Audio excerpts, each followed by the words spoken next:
మేడలమ్మని తీసుకొని భగవంతుడు పర్వతాల మీదకి వచ్చినాక బ్రాహ్మ మేడలమ్మ ఈ మేడలు మనయి, ఈ పర్వతాలు మనయి, ఈ మిద్దెలు మనయి,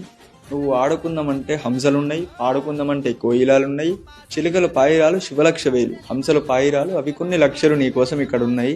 నేను ఇప్పుడే ఈ క్షణమే నా తల్లి పార్వతి దగ్గరికి, నా తండ్రి శంకరుని దగ్గరికి పోయి మన యొక్క పెళ్లి గురించి ముహూర్త బాలాలు చూసి రమ్మని చెప్పత్తనే మేడలమ్మ అని మల్లయ్య దేవుడు మేడలమ్మని ఈ చోట ఉంచి అడవి లోపల పడి మల్లయ్య దేవుడు పోతాడు గుర్రం మీద. మల్లయ్య దేవుడు గుర్రం మీద పోంగా ఈ బ్రాహ్మ మేడలమ్మ కలికి సోనాల బాయి పెట్టుకొని తడిబెడి తానాలు చేసి నూనెగాయ బొబ్బర్లు 101 సొమ్ములు, పెసరగాయ బొబ్బర్లు పెయినిండ సొమ్ములు, కందికాయ బొబ్బర్లు కాళ్ళయి కడాలు కళ్ళకు కాటుక పెట్టుకొని ఒళ్ళ అరదాకా ఓరంచు చీరరు ఒళ్ళారినాక పేటంచు చీరలు కట్టుకొని అద్దం ముంగట నిలబడుతుంది. అద్దం ముంగట నిలబడే వరకల్లా తన యొక్క ప్రతిబింబం అనేది ఆ అద్దం లోపల పడి ఆ అద్దంలో ఉన్న ప్రతిబింబం మేడలమ్మతో ఏమని చెప్తుందంటే, బ్రాహ్మ మేడలమ్మ ఎక్కువ ఇంటి బాలు